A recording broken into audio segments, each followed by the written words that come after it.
sentiez minoritaire ou vous vous sentiez fort à cette époque-là? Ah non, très fort, puisque toutes nos hypothèses sont vérifiées. Il y a une énorme mobilisation étudiante et prolongée. Il faut savoir qu'ils changent d'échelle. C'est-à-dire que quand, par exemple, on organise des manifestations à l'automne 67, bon, par exemple, on est déjà content parce qu'on est 400, 300, 400, notamment lors de la manifestation pour la sécurité, contre la réforme de la sécurité sociale à Strasbourg, contre les ordonnances, eh bien on est peut-être 400 et le cortège étudiant est plus important que le cortège ouvrier en tous les cas à Strasbourg. Même chose pour le 1er mai. Le 1er mai, il y a plus d'étudiants donc il y a une mobilisation qui est extrêmement importante, mais il faut bien voir, c'est-à-dire que dans mai 68, en tous les cas, à Strasbourg, tel qu'on le voit, il y a effectivement un petit noyau d'étudiants très radicaux, qu'on peut compter, je ne sais pas, 40, 50 étudiants qui, dès le début, s'agitent, puisque par exemple, il n'y avait plus d'UNEF à Strasbourg, on l'avait dissous quelque part, puisque j'ai participé au vote de dissolution de l'UNEF dans cette fameuse assemblée générale qui s'est tenue à la Galliate contre mes camarades de l'UEC et de certains étudiants en médecine.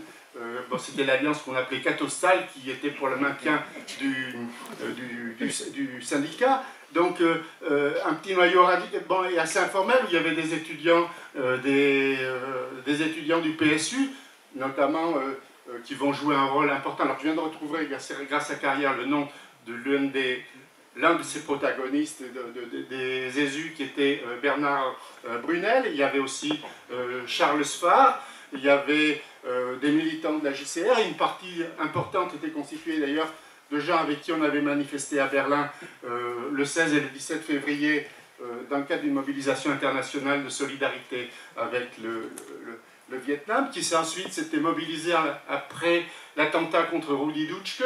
Donc il y avait aussi cette proximité avec le SDS allemand, qui fait que d'ailleurs l'une des premières cibles en mai 68, dès le 6 ou le 7, c'est contre les dernières nouvelles et contre leur compte-rendu que nous jugions scandaleux d'abord de l'assassinat contre Rudi Dutschke et surtout l'assassinat on leur reprochait de reprendre la presse de Springer, la presse de Caniveau, et ensuite sur les comptes rendus des premiers affrontements à Paris le soir, enfin dans la journée du 4. Mais est-ce que vous attendiez à ce que les gens qui lisaient les dernières nouvelles à l'époque, c'est-à-dire tout le monde, tous les Alsaciens, vous rejoignent d'une façon ou d'une autre? Est-ce qu'il y avait quelque part cette idée-là? Non. Ils vont venir, ils vont comprendre, ils vont nous suivre. C'était pas notre préoccupation. Notre préoccupation, elle est complètement formatée par une grille d'analyse marxiste où, la seule classe révolutionnaire, c'est la classe ouvrière. Donc, ce qui est pour nous la priorité absolue, c'est l'alliance avec la classe ouvrière et, la mobilisation de la classe ouvrière. Si bien que le petit groupe de militants de la JCR, qui était donc l'un des acteurs du lancement du mouvement, à partir du 13, après le 13, on va surtout s'intéresser, on passait beaucoup de temps aussi dans ce comité de liaison étudiants-ouvriers à la sortie des usines, à discuter, à échanger. Après, il y a peut-être des divergences entre nous, notamment avec Jean-Claude Meyer au sein de la LCR, puisque vous savez, on oublie tout le temps, c'est jamais signalé, mais il faut le dire, c'est du point de vue de la réflexion c'est très important, c'est l'interdiction de toute expression autonome des soi-disant groupuscules. Puisque théoriquement, vous n'avez plus le droit d'intervenir en tant que JCR, on n'avait plus le droit d'intervenir en tant que UEC. Françoise est bien placée pour le savoir, ou comme UJCML. Bon, les UJCML, les maoïstes, ils s'en fichent puisque eux, ils n'interviennent pas du tout en milieu étudiant.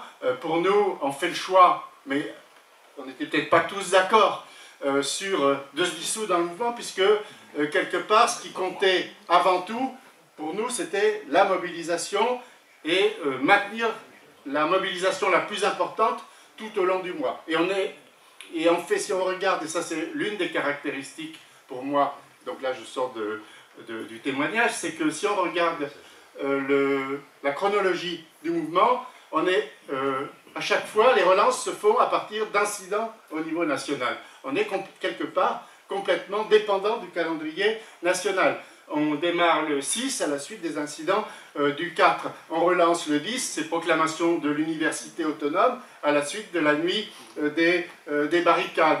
Il y a une relance à partir du 13 mai parce qu'on vérifie qu'il y a une très forte mobilisation ouvrière. Ensuite, il y a etc. etc. C'est-à-dire que c'est l'agenda national qui rythme la mobilisation étudiante. À l'inverse, et pour le mouvement ouvrier, c'est un peu différent, puisque c'est un travail que l'on a fait avec Léon Strauss en 88, et c'est l'un des rares travaux qui a été fait, parce qu'il n'y a pas d'histoire aussi de mai 68 en Alsace. Hein, elle est totalement, il n'y a pas d'expo, mais il n'y a pas d'histoire de mai 68. Personne n'a travaillé sur mai 68. Mais ce qui caractérise le mouvement ouvrier, c'est justement son retard par rapport à la mobilisation nationale. Hein, c'est-à-dire que le mouvement gréviste démarre assez lentement. Finalement, c'est pas dès il y a à Saint-Nazaire, à chez Renault, plutôt à Nantes, etc. Ils sont en grève déjà avant le 13 pour certaines entreprises, tandis qu'en Alsace, c'est surtout à partir du 20 que le mouvement commence vraiment à prendre. Enfin, sous réserve de... je ne sais pas si tu me contredises. Non, mais par rapport à la Mamura ou à la SNCM, je pourrais même pas te répondre, quoi.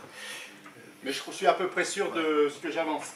C'est-à-dire qu'on avait intitulé d'ailleurs notre article avec Léon Strauss sur le décalage de la situation en Alsace par rapport à la situation nationale. C'est-à-dire que c'est toujours un peu avec un temps de retard, et ce qui caractérise l'Alsace, c'est que ce n'est jamais une grève générale en Alsace. L'Alsace n'est jamais totalement paralysée. Il y a grève générale à Mulhouse, dans les MDPA, donc dans le sud du Bas-Rhin. Il y a grève à Mulhouse, à Colmar, chez Timken. Il y a grève dans la métallurgie strasbourgeoise. Et c'est à peu près tout. Hein, avec effectivement un certain nombre de services publics qui sont mobilisés, en particulier les cheminots qui sont très actifs, en particulier dans les grandes villes, parce que dans les petites villes c'est beaucoup plus compliqué. Quand on lit les comptes rendus des grévistes cheminots, et de la façon où là on a grâce à la CGT, à l'Institut d'histoire sociale de la CGT qui a recueilli des témoignages systématiquement en 88, eh bien on a des éléments très précis, c'est-à-dire que effectivement les gares de Strasbourg, de Colmar et de Mulhouse sont bloquées, donc par répercussion ça contribue à bloquer les autres gares. Il y a d'ailleurs des piquets mobiles qui sont envoyés par Strasbourg, à Saverne, à Molsheim et qui remontent la vallée de la Bruche, mais même sur le nombre de grévistes déclarés, il y en a très peu, c'est-à-dire le train est bloqué, la poste est bloquée aussi, mais pareil, c'est surtout les PTT à Strasbourg, à Colmar et à Mulhouse qui font grève. Les autres, ils sont, au chômage technique, d'une certaine manière, puisqu'il n'y a plus de courrier, puisqu'il n'y a plus de transport. Mais c'est tout. Et puis...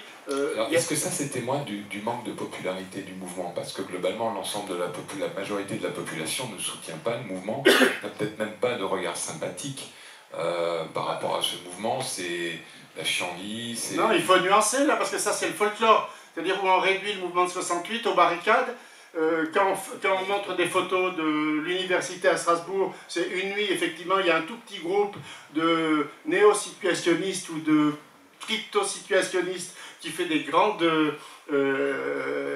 peintures, et c'est les photos qu'on voit, mais c'est juste une nuit, et c'est un tout petit groupe, c'est pas du tout les protagonistes ou ceux qui portaient le mouvement et qui étaient investis de mouvement qui font ces inscriptions. Alors on parle effectivement, les barricades, ça c'était tout à fait volontaire. On est dans une nuit où il y a la nuit du 23 ou du 24, où il y a des barricades partout, notamment à Paris, où la situation est très tendue, et on fait le choix politique de faire des barricades, même si elles n'ont évidemment aucune signification militaire. Il n'y a pas de raison objective. Hein, c'est juste pour que à la radio, on dise mais il y a aussi des barricades, même à Strasbourg. Il y a des barricades à Marseille, il y a des barricades etc. C'est-à-dire c'est juste pour, comment dire, de point de vue tactique, c'est pour ça qu'elles sont misérables. Les trois chevaliers, c'est les tables et les pots de fleurs des trois chevaliers qui servent de... Là, on voit très bien, il y a un film, hein, ça a été filmé, on voit très bien que c'était la barricade, elle arrive au genou, à peu près, c'est deux tables renversées sur le... Et puis, effectivement, trois types qui essayent d'arracher difficilement trois pavés. Et, comment dire, la police intervient, d'ailleurs très brutalement, assez rapidement. Mais ça, c'est le folklore, c'est-à-dire que... Alors, sur la population, je pense qu'il faut bien distinguer. Sur la population, il y a effectivement une partie de la population qui soutient. Il y a un jour où on fait une opération porte ouverte, bien, il y a énormément de Strasbourgeois qui viennent. Et indépendamment même des portes ouvertes, c'est ce que je vois en recueillant des témoignages autour de mai 68, bien, c'est de voir qu'il y a des jeunes ouvriers, par exemple, qui viennent spontanément parce qu'ils sont intéressés. Il y a un effet, comment dire, générationnel, hein, on a le même âge, alors le soir ils viennent, il y en a même qui viennent de très loin. J'ai un témoignage d'Oberzebach où, bon, c'est un jeune ouvrier, il a 20 ans, dès qu'il a 5 minutes de libre, dès qu'il a un moment de libre, il vient à Strasbourg voir ce qui se passe. Et puis il y a aussi, bon, la population, une partie de la population strasbourgeoise n'est pas nécessairement hostile au mouvement. On le voit, il y a un lieu d'échange privilégié d'ailleurs qui est juste à côté, au TNS. Le TNS est occupé et mis à la disposition du mouvement par Hubert Gignoux, je crois que c'est le 21, un peu sur le modèle de ce qui se passait à l'Odéon. Et là, c'est sérieux comme discussion, c'est-à-dire qu'effectivement, il y a des étudiants qui sont investis dans le mouvement, qui tous les soirs viennent et dialoguent avec la population. Alors souvent, c'est les parents de ceux qui, enfin pour partie, mais ça peut pas être réduit qu'à ça. Il y a des, bon, et puis avec un dialogue très riche. Genre, je me souviendrai toujours, par exemple, il y avait quelqu'un qui est devenu ensuite ministre de la Culture pour parler de Côte d'Ivoire, Bernard Zadi Zaouro, eh bien, qui était africain, qui était étudiant en lettres. Eh bien, tous les soirs, il était au TNS et il discutait ou échangeait. Il y a par exemple Eddie Kadour aussi, qui était l'un des piliers, l'auteur des Prépondérants, là, et Paltenberg, qui est un auteur bon, qui a raté plusieurs fois le Goncourt, mais donc, qui publie régulièrement des ouvrages de qualité, qui était aussi l'un des acteurs de ces moments d'échange. Donc, Geoffrey Giros, tout ça a débouché sur quoi finalement? Est-ce que on peut dire qu'il y a effectivement eu un profond changement de mentalité? Est-ce que mai 68 a été quelque chose de percutant? Là, vous voulez parler au niveau national? Oui, au niveau national et au niveau régional aussi, parce qu'on voit bien que c'est un mouvement urbain, donc ça bouge dans les villes essentiellement, et puis au niveau national.